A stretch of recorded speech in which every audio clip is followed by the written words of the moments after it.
علیکم ناظرین، میں ہوں ندیم صابر۔ نبی کریم صلی اللہ علیہ وسلم کے ازواج مطہرات کی تعداد 11 تھی اور ایک وقت میں ان کی تعداد 9 تھی۔ آپ صلی اللہ علیہ وسلم نے ایک سے زیادہ شادیاں کیوں کیں؟ آپ کی متعدد شادیاں کرنے کی کیا وجوہات تھیں، کیا اسباب ہیں، اس کے پیچھے کیا حکمتیں چھپی ہوئی ہیں، اسی کے حوالے سے آج ڈسکس کریں گے۔ دوستو، نبی کریم صلی اللہ علیہ وسلم اپنی جوانی میں عالی نسب میں سے تھے، خوبرو تھے اور نیک نام تھے۔ آپ کے لیے ایک سے زیادہ شادیاں کرنا کوئی پرابلم نہیں تھا، نہ معاشی لحاظ سے نہ معاشرتی لحاظ سے، اور ویسے بھی جس تہذیب میں آپ رہ رہے تھے اس میں ایک سے زیادہ شادیاں کرنے کو غلط نہیں سمجھا جاتا تھا۔ لیکن اس کے باوجود آپ نے اپنی زندگی کے 25 سال اپنی سے 15 سال بڑی عورت حضرت ختیجہ رضی اللہ تعالیٰ عنہا کے ساتھ گزار دیے۔ اس کے بعد آپ نے جو شادیاں کی وہ مختلف قبیلوں سے اور مختلف خاندانوں سے کیں، اور زیادہ تر شادیاں بیوگان میں سے تھیں۔ تو اب یہ کہنا کہ انہوں نے اپنی شادیاں نفسانی خواہشات کو پورا کرنے کے لیے کیں، یہ سراسر غلط اور ناانصافی کی بات ہے۔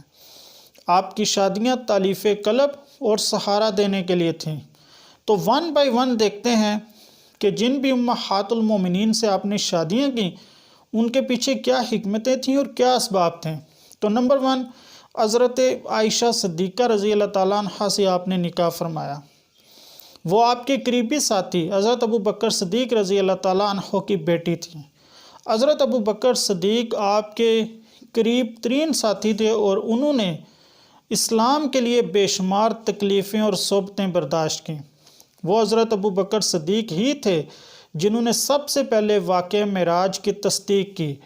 وہ حضرت ابو بکر صدیق ہی تھے جنہوں نے ہجرت کے وقت غار ثور کی اندھیری رات میں تکلیفیں برداشت کیں اور آپ کا ساتھ دیا۔ اور ایک غزوے کے موقع پر حضرت ابو بکر صدیق اپنے سارے گھر کا سامان آپ صلی اللہ علیہ وسلم کی خدمت میں لے کر آ گئے اور فرمایا کہ میں اپنے گھر میں صرف اللہ اور رسول کی محبت چھوڑ کر آیا ہوں۔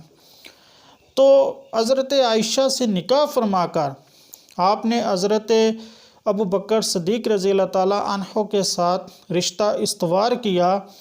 تو یہ قلبی اور عملی طور پر حضرت ابو بکر صدیق رضی اللہ تعالیٰ عنہ کی احسانات اور خدمات کا اعتراف تھا۔ اس کے بعد اس نکاح کے پیچھے ایک حکمت یہ بھی ہو سکتی ہے کہ ایک ایسی عورت نبی کریم صلی اللہ علیہ وسلم کے حرم میں داخل ہو یا آئے کہ جس نے خالصتاً اسلامی ماحول میں آنکھ کھولی ہو اور آپ صلی اللہ علیہ وسلم کے زیر سایہ تربیت پا کر آگے چل کر اسلام کی تعلیمات کو پھیلانے میں اپنا کردار ادا کرے۔ اور یہ حضرت عائشہ رضی اللہ تعالیٰ عنہا نے ثابت بھی کیا۔ حضرت عائشہ سے مروی مرفوع احادیث کی تعداد 2210 ہے، جو حضرت ابو ہریرہ رضی اللہ تعالیٰ عنہ کے بعد کسی بھی صحابی یا صحابیہ سے زیادہ ہے۔ اس کے بعد دوستو، آپ صلی اللہ علیہ وسلم نے نکاح فرمایا حضرت عمر فاروق رضی اللہ تعالیٰ عنہ کی بیٹی حضرت حفصہ رضی اللہ تعالیٰ عنہ سے۔ حضرت حفصہ رضی اللہ تعالیٰ عنہ کے شوہر غزوہ احد میں شہید ہو گئے تھے، جس کی وجہ سے حضرت عمر فاروق رضی اللہ تعالیٰ عنہ بہت پریشان تھے، اور انہوں نے کچھ صحابہ اکرام سے اس کا ذکر بھی کیا تھا، لیکن کسی کی طرف سے کوئی جواب نہیں آیا۔ تو بعد میں آپ صلی اللہ علیہ وسلم نے حضرت حفصہ سے نکاح فرمایا تو حضرت عمر فاروق رضی اللہ تعالیٰ عنہ کی بھی دل جوئی ہو گئی۔ دوستو، غزوہ بدر اور غزوہ احد میں بہت سارے صحابہ اکرام شہید ہو گئے۔ ان کے شہید ہونے کے بعد ان کی فیملیز اور ان کی بیوگان بے سہارا ہو گئے۔ تو آپ صلی اللہ علیہ وسلم نے اپنے صحابہ اکرام کو تلقین کی کہ ان سے نکاح فرمائیں، اور خود بھی آپ نے حضرت سودہ رضی اللہ تعالیٰ عنہ، حضرت ام سلمہ رضی اللہ تعالیٰ عنہ اور حضرت زینب بنت خزیمہ رضی اللہ تعالیٰ عنہ سے نکاح فرمایا۔ حضرت سودہ رضی اللہ تعالیٰ عنہ کی عمر 50 سال سے زیادہ تھی، ان کے شوہر وفات پا چکے تھے اور وہ مشرکین کے درمیان رہ رہی تھیں، ان کے گھر والے کفار تھے۔ اب یہ خدشہ تھا کہ اگر وہ اپنے گھر واپس جاتی ہیں تو وہ کفار ان کو دوبارہ کفر پر آنے کے لیے مجبور کریں گے، تو اس لیے آپ نے حضرت سودا رضی اللہ تعالیٰ عنہ سے نکاح فرمایا۔ آپ نے حضرت ام سلمہ رضی اللہ تعالیٰ عنہ سے نکاح فرمایا تو ان کے شوہر بھی غزوہ احد میں شہید ہو گئے تھے، اور ان کے شوہر کی اسلام کے لیے بہت زیادہ تکلیفیں اور صعوبتیں برداشت کیں اور بہت زیادہ خدمات تھیں، تو کسی بھی لحاظ سے حضرت ام سلمہ کو بے سہارا چھوڑنا مناسب نہیں تھا، اس لیے آپ صلی اللہ علیہ وسلم نے ان سے نکاح فرمایا۔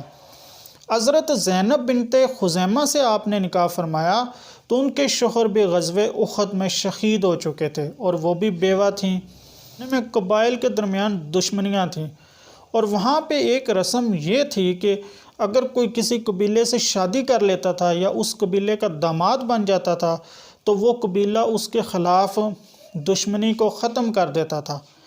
آپ نے حضرت ابو سفیان رضی اللہ تعالیٰ عنہ کی بیٹی حضرت ام حبیبہ رضی اللہ تعالیٰ عنہ سے نکاح فرمایا۔ اسلام لانے سے پہلے حضرت ابو سفیان اسلام کے بدترین دشمنوں میں سے تھے، اور حضرت ام حبیبہ رضی اللہ تعالیٰ عنہ سے نکاح کرنے کے بعد حضرت ابو سفیان کی آپ سے دشمنی بھی سرد پڑ گئی۔ اس کے بعد آپ نے حضرت جویریہ رضی اللہ تعالیٰ عنہ سے نکاح فرمایا تو حضرت جویریہ بنو مستلق سے تعلق رکھتی تھیں اور اس قبیلے کے سردار کی بیٹی تھیں۔ یہ قبیلہ مکہ اور مدینہ کے درمیان آباد تھا، اور آپ نے اس قبیلے کے خلاف جہاد کیا، جنگ کی، تو اس قبیلے کا سردار مارا گیا۔ تو اس کے بعد حضرت جویریہ قیدی ہو کر آئیں اور آپ صلی اللہ علیہ وسلم نے ان سے نکاح فرمایا۔ صفیہ رضی اللہ تعالیٰ عنہ سے بھی نکاح فرمایا، یہ جنگ خیبر میں قیدی ہو کر آئی تھیں، یہ حضرت ہارون علیہ السلام کے خاندان میں سے تھیں اور مشہور یہودی سردار کی بیٹی بھی تھیں، تو آپ نے ان کو لونڈی نہیں بننے دیا بلکہ ان سے نکاح فرمایا، اور ان سے نکاح فرمانے کے بعد یہودیوں میں اسلام کو پھیلانے میں مدد ملی۔ حضرت میمونہ رضی اللہ تعالیٰ عنہ سے نکاح فرمایا تو اس کے بعد نجد کے علاقے میں اسلام کو بہت زیادہ اشاعت ملی، تو اس کے لیے ہم یہ کہہ سکتے ہیں کہ حضرت میمونہ رضی اللہ تعالیٰ عنہ سے نکاح فرمانے کے پیچھے ایک حکمت یہ بھی ہو سکتی ہے۔ دوستو، اس زمانے میں عرب میں ایک رسم چل رہی تھی کہ منہ بولے بیٹے کو بھی حقیقی بیٹے کی طرح ہی سمجھا جاتا تھا۔ جو حرمتیں حقیقی بیٹے کے ساتھ ہوتی تھیں وہی منہ بولے بیٹے کے ساتھ بھی ہوتی تھیں۔ اس رسم کو توڑنے کے لیے آپ نے حضرت زینب بنت جاش سے نکاح فرمایا۔ حضرت زینب بنت جاش کا نکاح آپ سے پہلے آپ کے منہ بولے بیٹے حضرت زید بن حارثہ رضی اللہ تعالیٰ عنہ سے ہوا تھا، تو ان سے نکاح فرمانے کی آپ کی ایک حکمت یہ ہو سکتی ہے۔ آپ نے جتنی بھی اپنی زندگی میں شادیاں کیں ان سب کے پیچھے حکمتیں تھیں۔ یہ امہات المومنین کی وجہ سے آگے چل کر اسلام کی تعلیمات کو پھیلانے میں تقویت ملی۔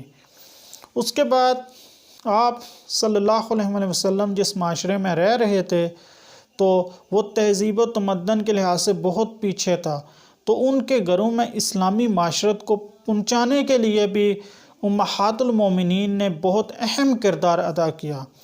تو آپ صلی اللہ علیہ وسلم نے اپنی زندگی میں جتنے بھی نکاح فرمائے یہ کسی بھی لحاظ سے نفسانی خواہشات کو پورا کرنے کے لیے نہیں بلکہ سہارا دینے کے لیے، تالیف قلب کے لیے اور اسلام کو غالب لے کے آنے کے لیے، اسلام کی تعلیمات کو پھیلانے کے لیے کیے۔